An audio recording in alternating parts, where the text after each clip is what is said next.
नमस्कार दोस्तों, स्वागत है आपका अपने YouTube चैनल मैथ्स स्टडी पर। यदि आप चैनल पर पहली बार है तो चैनल को सब्सक्राइब करें और बेल आइकन को जरूर दबाएं ताकि आप सबसे पहले हमारी वीडियो देख पाए। फ्रेंड्स, आज हम शुरू करने जा रहे हैं हमारे जो पहला मॉडल पेपर था उसकी तीसरी क्लास। 2 क्लासें हमारे पीछे कंप्लीट होगी, तीसरी क्लास शुरू करने जा रहे हैं। और न्यूज़ में भी आपने कुछ पढ़ा होगा, संकेत दिए हैं बोर्ड ने और गवर्नमेंट ने ये संकेत दिए हैं कि जून के एंड में आपको ये बता दिया जाएगा, ये डिसाइड हो जाएगा कि हमारी एग्ज़ाम कब होने वाली है। कुछ स्टूडेंट्स ये कह रहे हैं कि सर अब की बार लगता है ये कि एग्ज़ाम नहीं होगी, हमें प्रमोट कर दिया जाएगा। तो पहले बात तो ये है कि ये नेगेटिव जो थॉट है वो अपने दिमाग में लेकर नहीं चलना है कि हमें प्रमोट कर दिए जाएंगे। रही बात अगर प्रमोट कर भी दिए जाएंगे आपको, तो भी जो 10th क्लास का जो सिलेबस है वो आपको पढ़ना ज़रूरी होगा, क्योंकि 11th क्लास में अगर आप जाओगे तो 11th क्लास का जो सिलेबस होगा वो किस पर आधारित होगा, 10th क्लास पर आधारित होगा। पिछली बार भी हम 9th से सीधे प्रमोट होके 10th में आ गए, बीच में हमारी पढ़ाई ये कोविड-19 के कारण छूट गई थी। और इस बार भी ज़्यादा हमारी पढ़ाई हुई नहीं है। वैसे ज़्यादातर जो इंस्टीट्यूट है वो मतलब कंटिन्यू चले भी नहीं थे, टाइम भी हमें नहीं मिला था। तो मेरे कहने का मतलब ये है कि हमें क्या करना है, हमारी जो पढ़ाई है, हमारी जो स्टडी है उसको हमें कंटिन्यू रखना है, किसी प्रकार का इसमें कोई ब्रेक नहीं रखना है। और साथ ही अगर आप तैयारी अपनी कंटिन्यू रखते हैं और एग्ज़ाम होती है तो भी आपके लिए बेनिफिट रहेगा, और नहीं भी होती है तो भी आप क्या करोगे, अपने जो 10th क्लास का सिलेबस है आप कुछ हद तक इसको क्लियर कर लोगे तो 11th वो में आपके काम आएगा। हमारे लिए ये वो जो गवर्नमेंट अपने को सर्टिफिकेट दे देगी 11th क्लास का, वो मैटर नहीं करता है। यानी 11th क्लास में हमें प्रमोट कर देगी, वो मैटर नहीं करता है कि हमने कितना लर्न किया, हमने कितना पढ़ाई किया, वो मैटर करता है। तो हमें क्या करना है, अपनी पढ़ाई है उसको जारी रखना है। और इसी के साथ हम आज की क्लास शुरू कर जा रहे हैं। तो पेन कॉपी लेकर तैयार हो जाइए और अपने दोस्तों के साथ ये वीडियो शेयर कर दीजिए। तो शुरू करते हैं आज की क्लास। और चौथा प्रश्न है वो आपका रहा स्क्रीन पर। क्या कह रहा है चौथा प्रश्न, देखो। चौथा प्रश्न है कि समांतर श्रेणी 6, 9, 12, 15 का 7वां पद ज्ञात कीजिए। छोटा सा प्रश्न है, ठीक है। क्या कह रहा है, एक समांतर श्रेणी दे रखी है, तो आपको क्या करना है, ये देखो प्रश्न नंबर 4, प्रश्न लिखना नहीं है, उत्तर लगाएंगे सीधा या हल, ठीक है। क्या दे रखा है, आप क्या लिख देंगे, एक आपको एपी दे रखी है, समांतर श्रेणी अर्थमेटिक प्रोग्रेशन। क्या दे रखी है, पहला पद 6, फिर 9, 12 और 15, ठीक है। ये कोई समांतर श्रेणी है और इसको आपको इस समांतर श्रेणी का 7वां पद आपको बताना है, ठीक है। कौन सा पद बताना है, बताओ, 7वां, A7, ये आपको फाइंड आउट करना है। तो क्या करेंगे, सबसे पहले तो आप लिख लेंगे प्रथम पद A बराबर, इस AP का प्रथम पद क्या है, 6। उसके बाद में सारवय अंतर D, ये भी हम ज्ञात कर लेंगे। सारवय अंतर कैसे ज्ञात करते हैं, किसी आगे वाले पद किसी एक पद में से उसके पीछे वाला पद घटाने पर क्या प्राप्त होता है, सारवय अंतर। तो मान लो हम क्या करते हैं, A2 दूसरे पद में से पहला पद घटा लेंगे, चाहे आप तीसरे पद में से दूसरा पद घटा लो, चाहे चौथे पद में से तीसरा पद घटा लो। एक कोई पद होता है पर्टिकुलर, उसमें से उसे पहले वाला पद घटाने पर सारवय अंतर मिल जाएगा, ठीक है। चलो A2 कितना बताओ, 9 माइनस 6 पहला पद, और 9 में से 6 जाएंगे, कितने बचे, 3। तो अपना समांतर माध्य कितना, सारवय अंतर कितना प्राप्त हुआ, 3। सारवय अंतर 3 प्राप्त हो गया। आपको क्या ज्ञात करना बताओ, A7 यानी 7वां पद। तो आपको nवें पद का फॉर्मूला याद होना चाहिए। nवें पद का फॉर्मूला क्या होता है, क्या लिखेंगे, चूंकि an इसका मतलब nवां पद, an बराबर होता है a plus n minus 1 into D. ये फॉर्मूला आपको याद होना चाहिए nवां पद ज्ञात करने का। इस प्रश्न में 7वां पद हमसे ज्ञात करवा रहा है, तो कोई पद होगा, कोई ऐसा प्रश्न होगा जिसमें 10वां पद या 9वां पद या 20वां पद या 100वां पद जो भी है हमें ज्ञात करवा सकता है, ठीक है।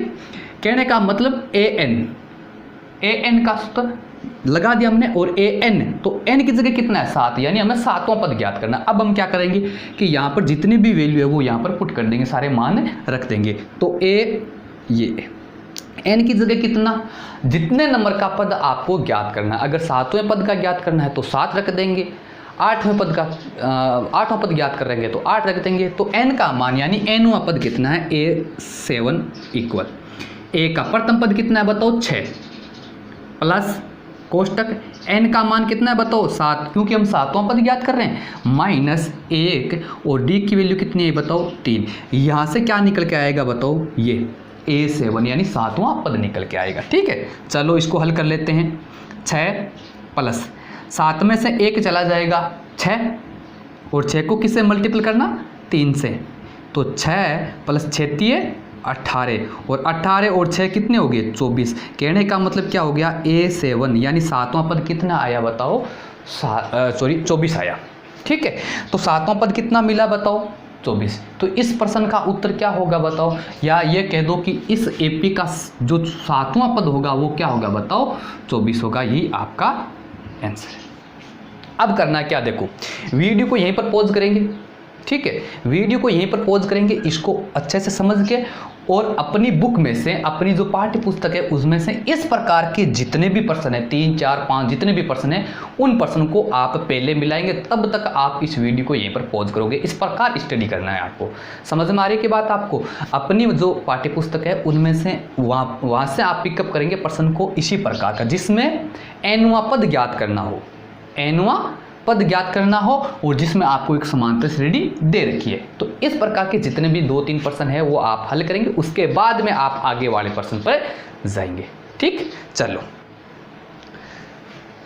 प्रश्न क्या कह रहा है, देखो प्रश्न क्या कह रहा है, देखो कि 2 खिलाड़ी राम और श्याम शतरंज खेलते हैं। ये ज्ञात है कि राम द्वारा मैच जीतने की प्रायिकता 4/5 है, तो श्याम के जीतने की प्रायिकता क्या होगी। देखो प्रायिकता वाला प्रश्न है, छोटा सा प्रश्न। एक बात बताएंगे आप मुझे, मैं कहता हूं कि राम और श्याम 2 बच्चे वो कोई खेल खेल रहे हैं, शतरंज खेल रहे हैं, जैसे प्रश्न में दे रखा है। मैंने कह दिया कि शतरंज में राम जीत गया, तो आप श्याम के बारे में क्या कह सकते हैं, कोई डेफिनेट जो स्टेटमेंट है वो क्या कह सकते हैं कि श्याम हार गया। समझ रहे हो कि बात आपको। अब देखो राम के प्रायिकता जीतने की गेम जीतने की प्रायिकता है 4/5, और राम के हारने की अगर हम निकाल लेंगे तो राम के हारने की आ जाएगी 1/5। ये राम के हारने की प्रायिकता है। अब बात बताएंगे आप एक कि यहाँ पर पहले प्रश्न में देगा कि राम के जीतने की प्रायिकता कितनी है 4/5। राम जीतेगा तो श्याम हारेगा, तो इसका मतलब ये जो प्रायिकता है 4/5 हमें जो प्रश्न में दे रखी है वो राम के जीतने की है, तो श्याम के किस बात की, किस स्टेटमेंट की प्रायिकता है, श्याम के हारने की प्रायिकता है। श्याम के हारने की प्रायिकता, जो प्रायिकता राम के जीतने की है वही प्रायिकता श्याम के हारने की प्रायिकता होगी, या फिर जो प्रायिकता राम के हारने की प्रायिकता है वही प्रायिकता श्याम के जीतने की होगी, क्योंकि राम हारेगा तो श्याम जीतेगा, श्याम हारेगा तो राम जीतेगा। समझ में आ रही के बाद थोड़ा सा समझने की कोशिश करना। तो इस प्रश्न को कैसे करेंगे, देखो एकदम से आसान। प्रश्न नंबर है 5 और इसका हम हल ज्ञात करते हैं। देखो राम के द्वारा खेल जीतने की प्रायिकता, खेल जीतने की प्रायिकता कितनी दे रखी है प्रश्न में बताओ, 4/5 दे रखी है। अब कोई भी घटना होती है उसके होने की और नहीं होने की जो प्रायिकताएं हैं दोनों, कोई घटना है उसके घटित होने की और घटित नहीं होने की प्रायिकता का योग कितना होता है, 1 होता है। या फिर आपने एक सूत्र पढ़ा होगा कि कोई घटना मान लो ई है, कोई घटना ई है और उसकी आपको प्रायिकता दे रखी है x, तो घटना जो ई है उसके नहीं घटने की प्रायिकता क्या होती है, 1 में से घटा देंगे। अगर आपने प्रायिकता वाला चैप्टर पढ़ा है तो ये चीज़ आपने जरूर पढ़ी होगी कि कोई घटना होती है उसके घटने की प्रायिकता दे रखी है, तो उसके नहीं घटने की प्रायिकता क्या कर देंगे, 1 में से घटा देंगे। कौन सी, घटने की प्रायिकता, वो घटना घटने की प्रायिकता हम 1 में से घटा देंगे। समझ में आ रही है कि बात आपको? तो कहने का मतलब है कि कोई भी स्टेटमेंट दे रखा है, उसके घटने की प्रायिकता अगर आपको दे रखी है तो उसके नए घटने की प्रायिकता भी हम ज्ञात कर सकते हैं। समझ गए बात? थोड़ी सी ब्राइटनेस ज़्यादा होगी, मैं कम कर देता हूँ, थोड़ी सी ब्राइटनेस ज़्यादा। ओके राइट, चलो। तो यहाँ पर क्या करेंगे, देखो राम के, ये तो प्रायिकता जीतने की है, अब हम राम के हारने की प्रायिकता ज्ञात करते हैं। तो क्या, राम के द्वारा खेल हारने की प्रायिकता, हारने की प्रायिकता कैसे ज्ञात करेंगे बताओ? एक में से घटा देंगे, कौन सी प्रायिकता? जीतने की प्रायिकता। और जीतने की प्रायिकता कितनी है? 4/5। समझ में आ गया प्रश्न? राम के हारने की प्रायिकता कितनी होगी? एक में से घटा देंगे जीतने की प्रायिकता, हमेशा ध्यान रखो। और अगर आपके पास मान लो कि हारने की प्रायिकता दे रखी है, आपको जीतने की निकालनी है, तो एक में से हारने वाली निकाल लेंगे। समझ में आ रही की बात आपको? तो क्या करेंगे, यहाँ से आप 5 को 1 से गुणा किया, 5 और 5 में से 4 घटा देंगे, कितने बताओ? 1/5। यानी राम के द्वारा खेल हारने की प्रायिकता कितनी आई? 1/5 आ गई। ठीक है, थोड़ा सा ध्यान देंगे। देखो मैंने इसको शॉर्ट में कर दिया, 1 - 4/5। आपको ये नहीं करना है कि इसके नीचे लघुत्तम लेकर हमने लघुत्तम 5 लिया, 1 को भाग दिया, फिर 5 - 4 1/5। ये छठी क्लास की बात है, या मान लो कि 5 छठी क्लास की बात है। आपको क्या करना है, सीधा घटा लेना। देखो 5 को 1 से गुणा किया 5, और 5 में से 4 को घटा दो, 1 बचा 1/5। ये जो प्रायिकता आई, ये राम के हारने की प्रायिकता है। अब बताओ, राम अगर हारेगा तो श्याम जीतेगा। ये राम के हारने की प्रायिकता है, तो यही प्रायिकता क्या होगी बताओ? श्याम के जीतने की। तो क्या लिखेंगे, देखो यदि राम हारता है, राम हारता है तो श्याम जीतेगा, तो श्याम जीतेगा। ठीक है,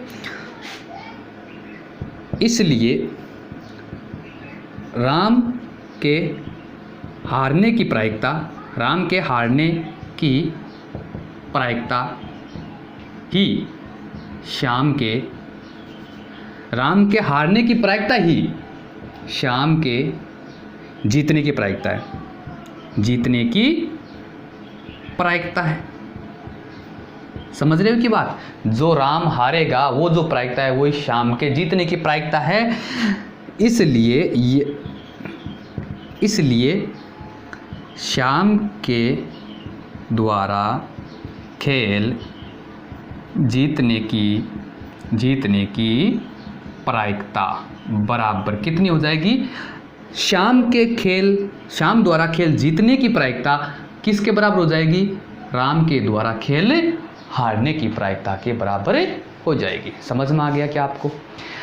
वही काम, वीडियो को यहीं पर पॉज करेंगे और अपनी जो बुक है उसमें से इस प्रकार के 2-3 प्रश्न है या 1-2 प्रश्न है, उनको आप मिलाएंगे। उसके बाद में आप आगे बढ़ेंगे। अगर आप इसका स्क्रीनशॉट लेना चाहते हो तो स्क्रीनशॉट ले लो, या फिर नोट डाउन करना चाहते हो तो नोट डाउन कर लो। ठीक है, समझ में आ गया? चलो आगे बढ़ते हैं। अगले वाला प्रश्न पढ़ो, अपनी स्क्रीन पर जो प्रश्न दे रखा है पढ़ो, क्या कह रहा है प्रश्न को समझो। प्रश्न नंबर 6, एक पासे की एक अभाज्य संख्या आने की प्रायिकता ज्ञात कीजिए। फिर से प्रायिकता वाला प्रश्न क्यों आ रहा है? फिर से प्रायिकता वाला प्रश्न थोड़ा ध्यान देंगे, वो इसलिए आ रहा है कि अपना जो सिलेबस था वो थोड़ा सा शॉर्ट हो गया है। 60% सिलेबस है, प्रश्न 28 बनाने हैं, तो निश्चित है कि बहुत सारे क्वेश्चन है वो आपके क्या होंगे? रिपीट होंगे। समझ में आ रही है बात आपको? तो क्या करना है, देखो प्रश्न नंबर 6 हल। पहले तो आपको क्या करना है कि एक पासे को एक बार फेंकने पर कितने परिणाम आएंगे। तो आपको पता है कि एक जो पासा होता है उसके 6 फलक होते हैं, तो सारे परिणाम कितने आएंगे? 6, और उस पर 1 से लेकर 6 तक संख्याएं अंकित रहती है। तो क्या लिखेंगे, देखो एक पासे को एक बार फेंकने पर प्राप्त कुल परिणाम। अगर हम किसी पासे को एक बार फेंकेंगे तो टोटल कितने परिणाम होते हैं? आप सारे जानते हैं 6 परिणाम आएंगे। एक, या तो पासे पर 1 आएगा या फिर 2 आएगा या 3 या 4 या 5 या फिर 6। और ये टोटल स्थितियाँ कितनी हैं बताओ? 6 स्थितियाँ हैं। टोटल कितनी स्थितियाँ हैं बताओ? 6। ठीक है। अब ये कह रहा है कि उस पासे को हमने फेंका और उस पासे पर के ऊपर जो ऊपर का फलक है उस पर अभाज्य संख्या आने की प्रायिकता बतानी। क्या बतानी है बताओ? अभाज्य संख्या आने की प्रायिकता। तो कैसे बताएंगे? देखो, पासे पर अभाज्य संख्या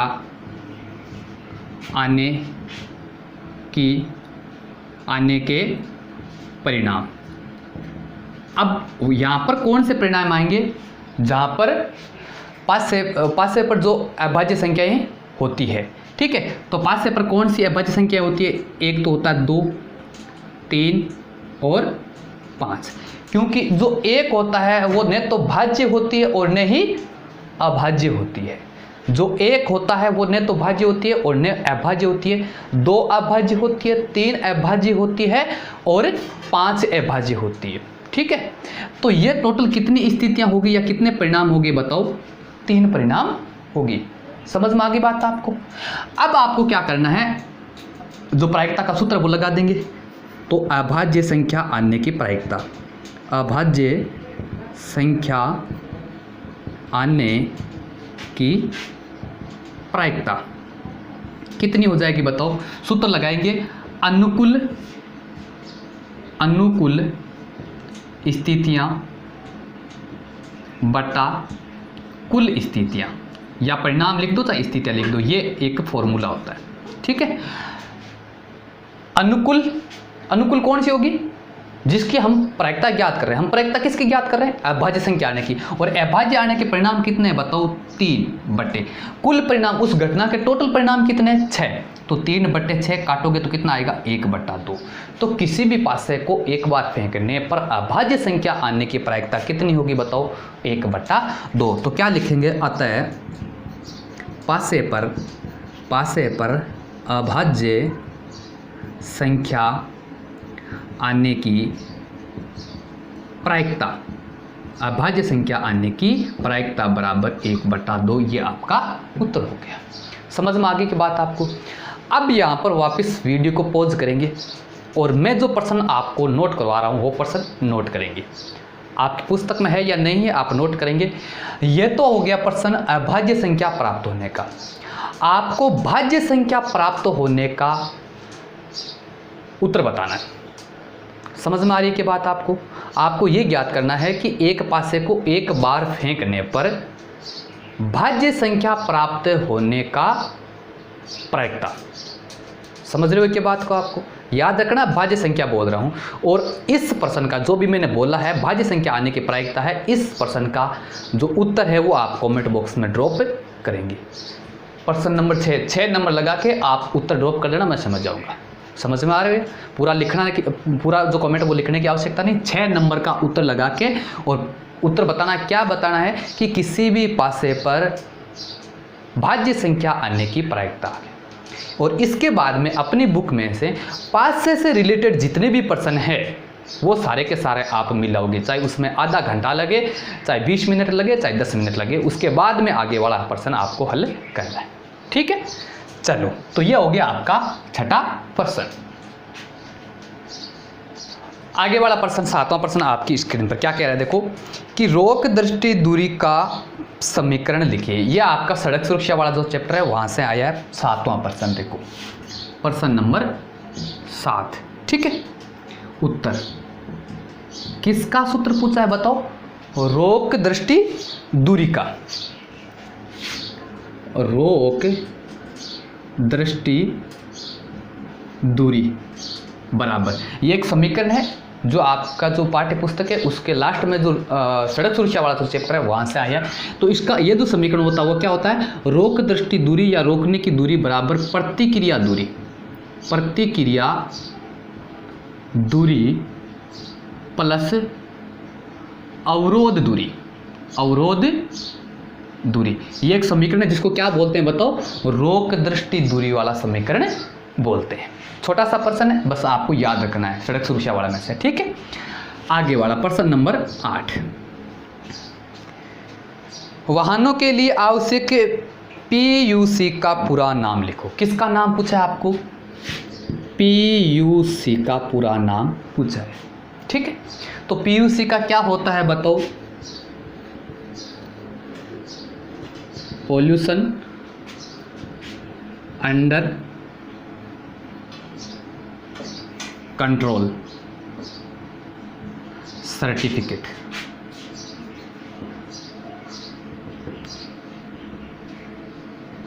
ये इसका पूरा नाम होता है PUC का। P का मतलब पोल्यूशन, U का मतलब अंडर, C का मतलब कंट्रोल सर्टिफिकेट। यानी एक प्रमाण पत्र होता है जिसको क्या बोलते हैं, हिंदी में बोलते हैं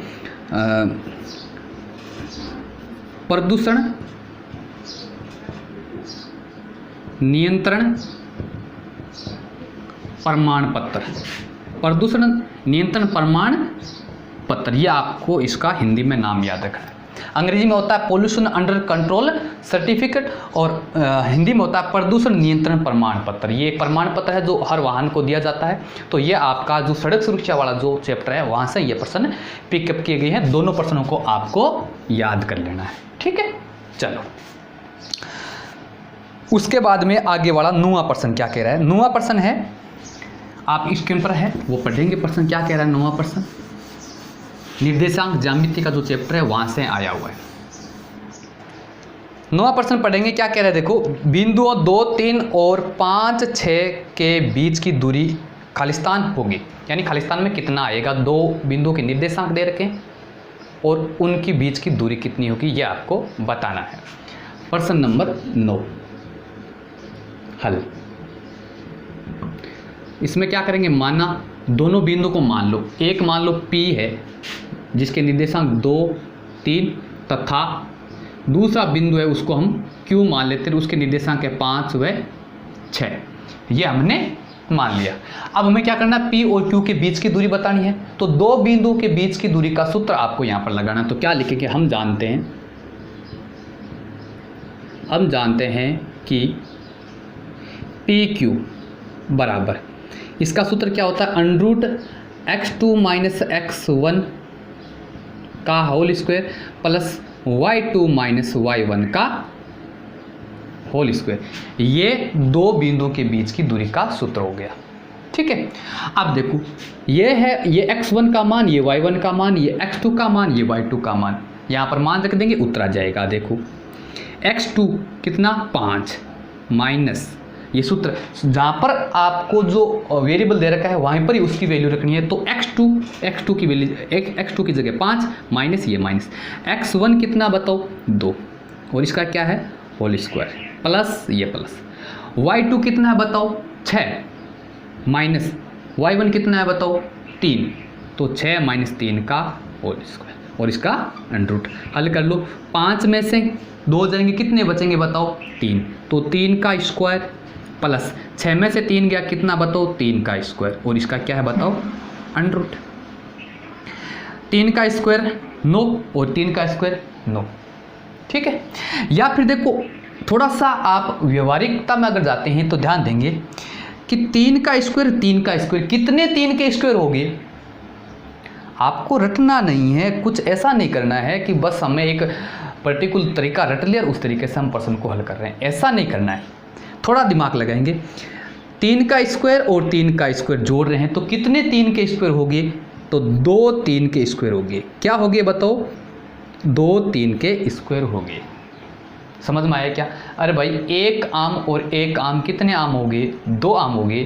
तो 3 का स्क्वायर और 3 का स्क्वायर कितने 3 के स्क्वायर हो गए? तो 2 3 के स्क्वायर हो गए। अब यहाँ पर आप क्या करेंगे? देखो, 2 का तो पूरा वर्गमूल होता नहीं है और 3 का क्या स्क्वायर, और जैसे मैं 3 को बाहर लेके आऊँगा तो स्क्वायर हट जाएगा। तो 3 तो आ गया बाहर और अंदर रह गया 2। ये इकाई, इतनी इकाई, ये इन दोनों बिंदुओं के बीच की दूरी आ गई। समझ में आया क्या प्रश्न? तो इस प्रकार हम क्या करेंगे, नीचे लिख देंगे, अतः बिंदुओं, कौन कौन से बिंदु है? बिंदुओं 2 3 व 5 6 के बीच की दूरी बराबर 3√2 आगे लगा देंगे इकाई, यानी इकाई यहाँ में कोई दे नहीं रखी है कि ये सेंटीमीटर है या कुछ में इसमें दे नहीं रखी है, तो हम सीधा लिख देंगे इकाई। इस प्रकार आपको ये 9वां प्रश्न हल करना है। समझ में आ गई बात आपको। अब वापस वीडियो को यहीं पॉज कर देंगे और अपनी पाठ्य पुस्तक में से जितने भी दो बिंदुओं के बीच की दूरी ज्ञात करने वाले प्रश्न हैं उन सभी को आपको हल करना है और उसके बाद में आपको आगे पढ़ना है। ठीक है, तो आज हमारे हो गए 9 प्रश्न। आज के लिए इतना ही, मिलते हैं कल वाली क्लास में। तब तक के लिए जय हिंद जय भारत।